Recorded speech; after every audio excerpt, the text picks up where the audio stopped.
welcome. You've sent over some really interesting material, and we're going to jump right in. This deep dive is all about KickLang. It's an agent communication language. That's right. And our guide here is KickLang.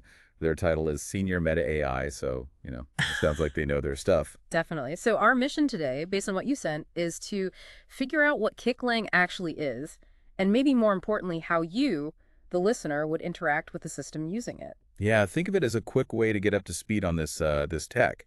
And right off the bat, KickLang really emphasizes the role of an ACL, an agent communication language. Okay. In this case, KickLang is, well, it's the framework. It lets different agents talk effectively. Makes sense. So like a common language for different parts of a system. Exactly. So they can actually understand each other properly. Okay, so let's get into the specifics. First up is semantic encoding. Oh. What's KickLang doing there? Why? Why should you care about that? Right. Well, what's really interesting is that KickLang gives you a structured way to encode information with meaning, and not just raw data flying around. It's like attaching a label that says exactly what this data means. Okay. And the big benefit, make sure different agents interpret things the same way.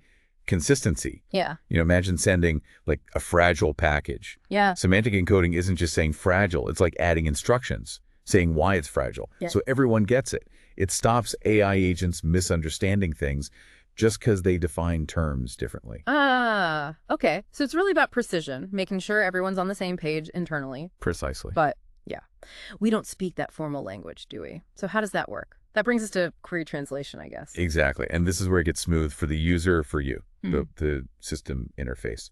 It's basically a translator. Okay. You ask questions, give commands, just using natural language, typing or talking normally. And the system takes that, your normal language, and converts it into KickLang's precise structure. So the good news is you don't really need to learn KickLang. Oh, thank goodness. Yeah, the system does that heavy lifting for you. That's a relief. So we talk normally, it understands formally. Cool. So once it understands, what can it actually do? The notes mention data manipulation and transformation, and something about a knowledge graph. Yeah, so it's not just about understanding, it's about action. KickLang lets the system actively work with information stored in its knowledge graph. Knowledge graph, like a brain for the system. Sort of, yeah. Think of it like a big interconnected digital encyclopedia. Everything's linked. Okay. KickLang lets the system query that network, find stuff, update entries, or even create totally new connections between bits of knowledge. So it can learn and change things based on what we ask. Exactly. That dynamic ability is key for systems that need to adapt and, make smart decisions. Right. Okay, this next one sounds pretty technical. Cognitive computational linguistic transport. Wow. What's the core idea there? Yeah, it's a mouthful, but it's super important for understanding KickLang's tower. It means KickLang isn't just moving data like point A to point B. Okay. It carries the information, yes, but also the relationships between pieces of info. Yeah. And the context around it. Ah, so not just the what, but the how and why. You got it. Think of it like delivering cake ingredients. Yeah. KickLang delivers the ingredients, the data, the recipe, the relationships, and the baker's notes about potential problems, the context. Huh. I like that analogy. So it leads to a much richer understanding. Exactly. And that's what lets the system do more advanced reasoning, make better decisions. Makes sense.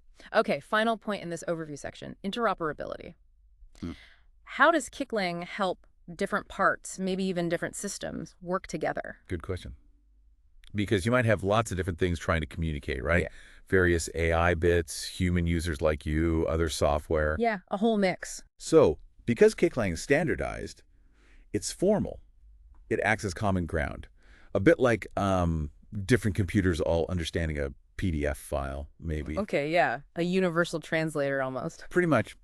If an agent speaks KickLang, it can talk effectively with any other agent that also speaks KickLang. Right. And that's vital for getting these complex multi-agent systems to work together smoothly, cohesively. All right, so I think I've got a decent handle on what KickLang is now. Let's switch gears a bit. How would you, the listener, actually use a system like this? The notes you sent have some pointers. First one, understand the formal language. Uh-oh. Does that mean we do need to learn it after all, back to school? No, not quite like learning French or something, Yeah. but having a basic feel for KickLang's structure helps. How so? Like knowing about contexts, sections, how messages are put together, it helps you understand why being clear matters. Oh, okay. It helps you communicate better with the system, even if you're not fluent in the system's language. It's about the logic. Gotcha. So just a general awareness helps frame our own requests better. And the next point seems easier. Use natural language queries. We touched on this, but it's key for the user experience. Yeah. Absolutely. That's the goal, really. Intuitive interaction. You should generally be able to just ask your questions plainly, type normally. The system does the translation work in the background. That's the ideal. Okay, good. Now, it also says you might need to define contexts and sections. Ooh. Sounds like giving the system some guardrails or focus. Yeah, that's a good way to put it. Contexts give the system background info for your request. It's like saying, okay, thinking about this specific project Right. or given the current network status. Right. There's that example, contextfile.knowledgegraphtemplate.kl with topics or concepts. Uh-huh. That tells the system, hey, in this file, when I say topic, I mean concept. Clarifies things. Okay, and section. Sections just help organize your message. Break down a big request into logical parts. Makes it easier for the system to chew on each piece. So context is the big picture. Sections structure the message. Got it. Next point seems related. Break down the problem. Yeah, it flows logically, just like you'd break down a big task for yourself, right? Sure. Same idea here. Turn your big goal into smaller, focused steps or queries. It helps the system process things efficiently and leads to a clearer answer. And there was that example, right, with the user details. Yeah, the YAML block example. Yeah. Name, Dennis, role, developer, age, 43, and so on. Ah, okay. That's providing specific structured info to help the system understand, well, the context of who's asking or what the request relates to. Makes sense. The guide also stresses, provide clear and concise messages. Sounds like good advice generally, but why especially here? Because formal languages like KickLang thrive on precision. They're not great with ambiguity. Unlike humans. Exactly. We fill in gaps all the time. Yeah. A system interpreting KickLang needs clear input. Fuzzy language leads to fuzzy results, or worse, misinterpretations. So clarity and conciseness are key for efficiency and accuracy. Okay, keep it simple, keep it clear. Next, use placeholders and templates. How do these help you interact? They're basically efficiency tools. Placeholders are great for dynamic info. Say you need to ask the same kind of question, but about different things each time. Yeah. Use a placeholder and just plug in the specific value when you need it. Saves retyping. And templates. Templates give your messages a predefined structure, consistency. It makes it easier for the system because it knows what format to expect. The example was template XML. Right. Using an XML structure ensures data is passed back and forth predictably. Less room for error. So, ways to streamline the conversation, make it more reliable. Cool. Then there's engage in meta communication. That sounds meta. What does that mean in practice when you're talking to this system? Yeah. Meta communication here just means talking about the talking. Okay. It's about checking in, making sure you and the system are on the same page about the communication process itself. Like, are we understanding each other? Is the data format right? Ah, so like clarifying the rules of engagement for that specific interaction. Pretty much. The example mentioned using ucontextfile.knowledgegraphexport.kl in this way. Maybe you're discussing how the expert should happen, what format, what data. It aligns expectations. Okay, like a quick huddle with the system to ensure you're both working the same way. Finally, the guide talks about collaboration. Collaborate with the system. And it includes that quote from KickLang. Yeah, it's a great one. KickLang, Senior Meta AI. Let's work this out in a step-by-step way to be sure we have the right answer. Right, that really highlights it's not just barking orders at the machine. Exactly.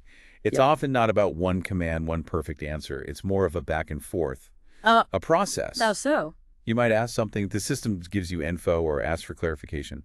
Then you refine your request based on that. You iterate. So you work with it. Yeah, step by step, like the quote says, to make sure you get to the right place, the right solution for you. It's interactive. This has been really helpful. Okay, so let's try and wrap this up for you, the listener. Quick recap. KickLang. It's this structured language. Lets agents communicate clearly with meaning.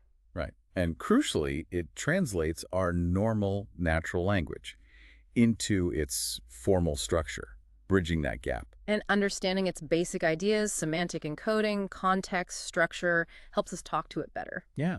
And remembering it's often a collaboration, a step-by-step process with the system. It really does make you think, though, doesn't it? Thinking about how these principles, clarity, structure, context, step-by-step collaboration, how much they apply to just human communication, especially when things get complex. That's a really interesting thought. Yeah.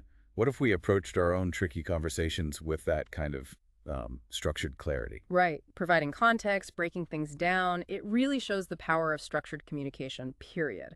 Whether it's AI or us, Absolutely. It opens up some fascinating avenues to explore, doesn't it?